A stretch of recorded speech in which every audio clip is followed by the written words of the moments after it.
churches to our families over the years. So this coming together every 4th of July, having a barbecue in the bounce house and getting together has been really special for us. And we usually get to host you guys, and I get to give you a tour of the place. And this year you guys have offered us hospitality, so we're very grateful to be out here and enjoying your hospitality. So we're pretty excited about that.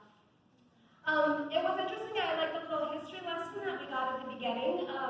And I've been thinking a lot about this idea of freedom and what does it mean for us as Christians as we were getting ready to share today. And that's why I just do think it's so special to mix the two together, the history of this holiday and what that means for us as Christians. I think as Americans we can take our freedom for granted, and I think as Christians we can take our freedom for granted. At Acres of Hope, I don't know that we have that luxury, or maybe I should say that challenge, because we're in the trenches every day working out our salvation and fighting for freedom over the things that we struggle against as families, as women.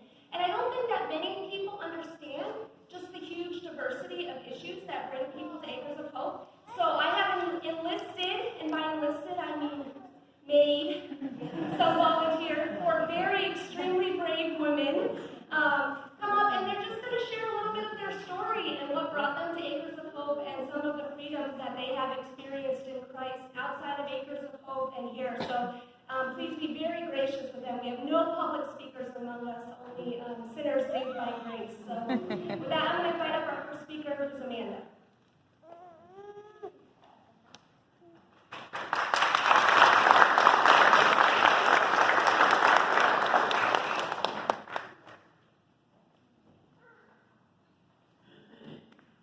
Hi guys, I'm very nervous, so sorry. Freedom to me used to mean freedom to be able to do whatever I wanted to do. That was freedom to make the wrong choices or the good choices, and unfortunately I chose a lot of the wrong choices, which led to many different addictions, which eventually led to prison. And it was there in my darkest times in a prison cell that I found out that I was pregnant with my son Nathan. And I was on the verge of giving up hope for my life when I found out I was pregnant with him. And God really came into my life and in my heart. And he told me to fight. And I fought, and I ended up doing my prison term with my son in the mother infant program. And I became a birthing coach to 6 women, and I got extremely close to God during this time. He really came in and he showed me what it meant to feel grace and to feel forgiveness and feel his love. And I was really scared when I got out of that program that I wasn't going to have anything, since I spent so long destroying my life. I didn't know how to build it back up. So it was then that God showed me Acres of Hope, and I didn't know if I was going to get in there. And they actually kept reaching out to me and kept reaching out to me, and I kept praying and praying, and I did get into Acres of Hope. And since being there, as soon as I stepped onto the property of Acres, I could really, really feel God's presence there. And just in the staff and the people, and I really feel like I have a family. I am about 2 weeks away from getting my high school diploma, which I never thought that I would get.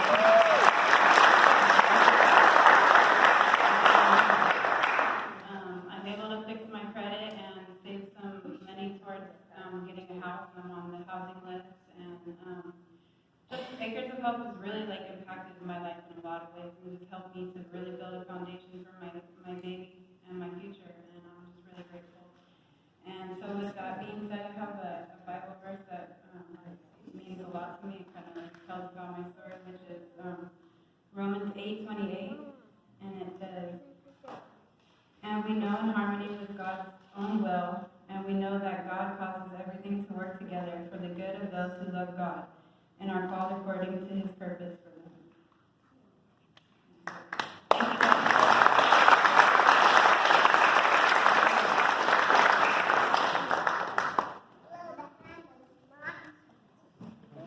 Good morning. I'm nervous too. We're all probably going to say that.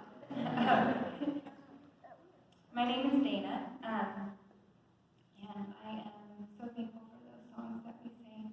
God has always proven himself faithful to provide. And with that being said, I was raised in church, and I helped a lot in childcare. So, and my family sang in church, and then life happened. And at the age of 24, I developed an eating disorder. I'm shaking in my legs. And I wasn't supposed to have kids. Oh my gosh, I'm shaking so hard. And then he freed me from that, and I actually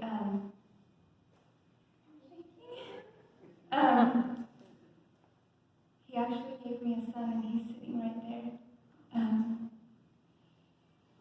So that was big, and he never ever fails to prove himself. So anyway, he's forgiven me. He set me free by his blood. And anyway, Romans 8:1-2 says, "There is therefore now no condemnation." Yes, please. Okay. There is therefore now no condemnation for those who are in Christ Jesus, for the law of the Spirit of life has set you free in Christ Jesus from the law of sin and death. Thank you. Good job.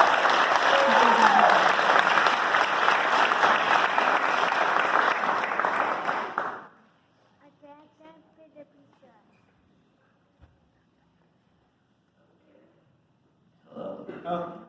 My name is Andrea. Sounds loud.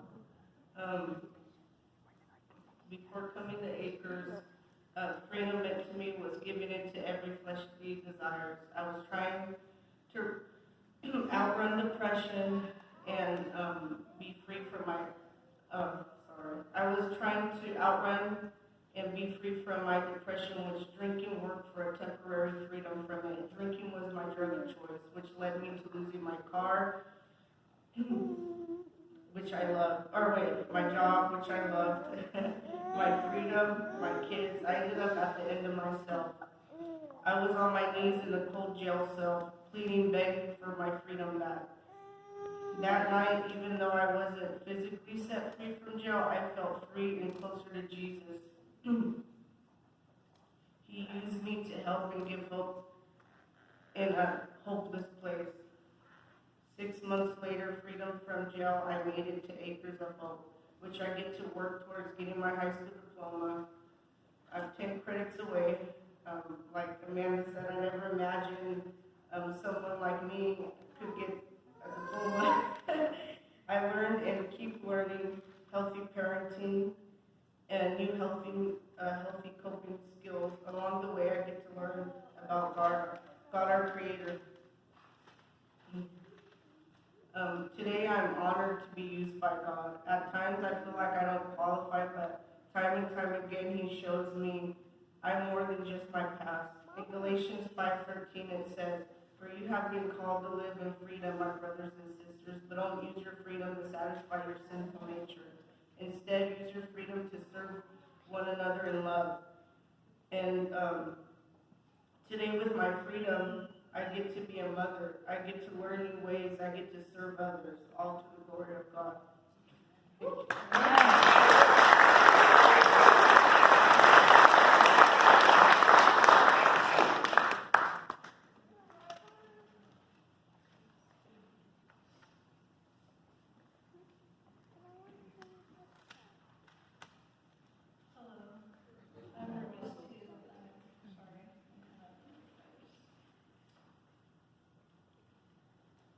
Before Christ, I was living in rebellion. I lost my identity until I didn't know who I was. I found freedom in God when I was praying for a way out of abuse. Psalms 91:14-15, because He holds fast to me in love. I will deliver Him. I will protect Him because He knows my name. When He calls to me, I will answer Him. I will be with Him in trouble. I will rescue Him and honor Him. God gave me the courage to leave a toxic relationship during pregnancy. He gave me another chance to turn my life around. He gave me a gift, my son Malachi, during this rough pandemic. When I came to Acres of Hope, I no longer have to sit in guilt and shame because God has freed me and washed me of my sins. My hope and prayer is for my son to develop a relationship with Jesus, that I would be an example. Anyone struggling with abuse, hardships, grief, and trials, my prayer for you is that God gives you peace and strength through these times. He will never leave you. I want you to know God loves each and every one of you. Thank you.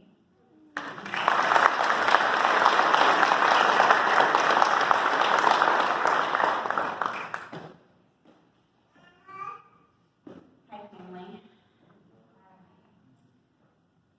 My name is Brandy. I moved here from Texas. I came here to Acres of Hope from Texas because there wasn't a program like this in Texas that I found that had the type of longevity or whole encompassing type of healing that they have here. In Isaiah 61, 1-4, it says, "The Spirit of the Sovereign Lord is on me, because the Lord has anointed me to preach good news to the poor. He has sent me to bind up the brokenhearted, to proclaim freedom for the captives and release from darkness for the prisoners, to proclaim the year of the Lord's favor and the day of vengeance of our God, to comfort all who mourn and provide for those who grieve in Zion, to bestow on them a crown of beauty instead of ashes, the oil of gladness instead of a spirit of despair.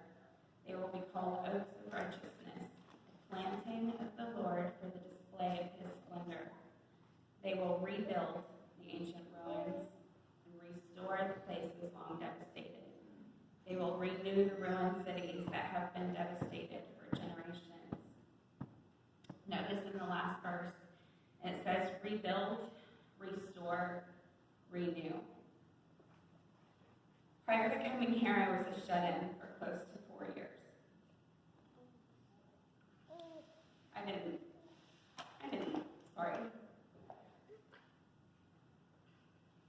I didn't leave my apartment. I wallowed in self-defeating behavior. I didn't set out to become a shut-in. I just wanted to rest from the trials of life. I was embittered and angry at what I perceived as injustice in the world, why God would allow tragedy on top of tragedy.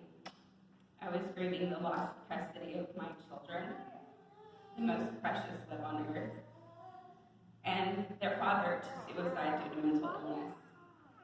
My rest turned into a bondage of many kinds. I grew up with a drug-addicted mother. I left home at 14, and despite my attempts to be nothing like her, as Paul states, the same habits showed themselves in destructive patterns in my life. I overcame a serious drug addiction at 23 and came to know Jesus as my friend and redeemer, but Satan is crafty and cunning, and he slinks in corners and in blind spots. I met a man at church and started a family I wasn't ready for. My new husband was diagnosed with schizoaffective disorder 3 months after we were married, and I was already 8 months pregnant. He went off and on medication throughout the course of our marriage and became abusive. We went to marriage counseling. We tried to make it work, but after a divorce, I was a single working parent with a 3-year-old son and a new 5-month-old daughter. My son started to show behavioral impairments. My plate was full. I was working and going to school, and my codependence issues still hadn't been addressed. I wasn't fully trusting the Lord and walking in obedience and letting him develop my discernment and discretion. Anxiety and fear wreaked havoc on my choices, and I resorted back to my old familiar way of coping through alcohol. And though it was a brief lapse in judgment, it was enough for the world to discipline me harshly in ways I still have a hard time accepting. I tried to go on with my life, but due to my anger at the Lord for not rescuing me and my children from the realistic judgment in the world, I continued to stumble. 4 years into agoraphobia, a serious weight, depression, and anxiety problem, and I had finally reached the end of my rope. I cried out to him from the pit of my despair. and he brought me to a land flowing with milk and honey. Coming to Acres was the first step out of my bondage. I'm developing healthier habits mentally, spiritually, and physically. There's tangible evidence of that I've lost 50 pounds since being here, and I can speak my truth to you, which only God has enabled me to do. I relate with Mary Magdalene, and that I've been released from the influence of an abundance of demons, and now I'm just learning how to behave like a free person. If I'm not progressing, I'm regressing. If I'm not exposing myself to the transformative, healing light and warmth of Christ, and thanking Him for His kind propitiation, then my secrets grow seeds of toxicity. Mary Magdalene was a woman of ill repute prior to meeting Jesus, and after, she was clothed with dignity and with strength, and could laugh without fear at the days to come. To me, that is true freedom. Love brought us forth, love brings us home. Thank you again for inviting us to share our testimonies. And being the iron that sharpens iron, you've now become a part of our courageous story. May you be blessed for it. Happy 4th of July.